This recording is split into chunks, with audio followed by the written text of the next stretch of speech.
Welcome to జనం కోసం journalism news. నిన్న పొద్దున్న ప్రశ్నిస్తే సాయంత్రం వరకు 8 నెలలుగా రాని బ్లీచింగ్ పౌడర్ సాయంత్రం వరకు వచ్చింది. గ్రామంలో చల్లించడం జరిగింది. ఇదే కదా మనకు కావాల్సింది. యువత మేలుకో ప్రశ్నిస్తే శత్రువు అవుతావు అని అనుకుంటే ప్రశ్నించుకుంటే బానిస అవుతావు. ఆలోచించు. సర్పంచ్ పంచాయత్ సెక్రటరీ గారు ప్రజల ప్రాణాలతోని చెలగాటమాడుతున్నాడు.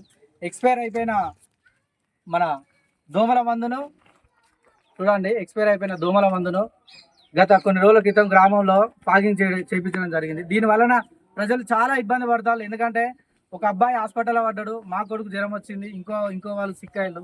ఎక్స్పైర్ అయిన మందు కొట్టడం ఏంది? గ్రామ పంచాయతీలో డబ్బులు లేవా, లేకపోతే ఏంటంటే వీళ్ళకి అవగాహన లేక ప్రజల ప్రాణాలతో చెలగటమాడుతారు. ఈ ఎక్స్పైర్ అయిన మందు ద్వారా ఈ జనాలు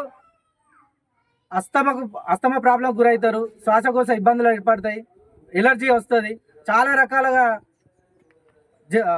అనారోగ్య పరిస్థితులకు దారితీస్తుంది. కాబట్టి ఎందుకంటే చట్టపరమైన చర్యలు వీళ్ళ మీద తీసుకోవాలి. ఇట్లాంటి తప్పిదాలు మరొకసారి పునరావృతం కావద్దని కోరుకుంటున్నాం. మళ్ళీ ఇంకో విషయం ఏంటంటే దోమల మందు అనేది సాయంత్రం పూట చేయాలి. వీళ్ళు మధ్యాహ్నం 2 గంటల ప్రాంతంలో చేస్తారు.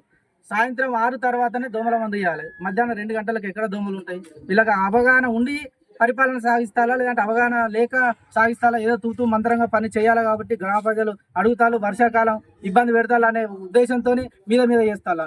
ఇప్పుడు సర్పంచ్ గెలిచి దగ్గర 8-9 నెలలు అవుతుంది. ఇప్పటి వరకు కనీసం తట్టని మట్టి తీయలే. గ్రామంలో వర్షం పడి మొత్తం రోడ్ల మీద మొత్తం బురద ఉన్నది, దోమలు ఉన్నాయి. కనీసం ఇప్పటివరకు బ్లీచింగ్ పౌడర్ ఒక వార్డు కూడా చల్లిన సందర్భం లేదు. మేము పంచాయత్ సెక్రటరీ గారిని అడిగితే బ్లీచింగ్ పౌడర్ సర్పంచ్ గారు తెప్పిస్తా అంటున్నారు. తెప్పియట్లేదని ఆయన చేతులు ఎత్తేస్తాడు. దీని పూర్తి బాధ్యత ఎవరు తీసుకుంటారు? మేము కలెక్టర్ దగ్గరికి వెళ్తాం. ఇలాంటి అసమర్థత పరిపాలన ఖచ్చితంగా ఎవరు బాధ్యత తీసుకుంటారు? కలెక్టర్ గారికి ఫిర్యాదు చేసి దాని బాధ్యులు ఎవరో తీర్పాలి.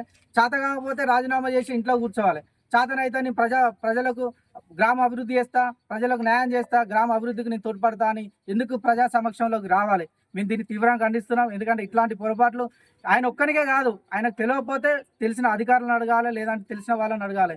ప్రజల ప్రాణాలతో చెలగాటం మాత్రం ఊరుకోం, కవద్దరా అని హెచ్చరిస్తున్నాం.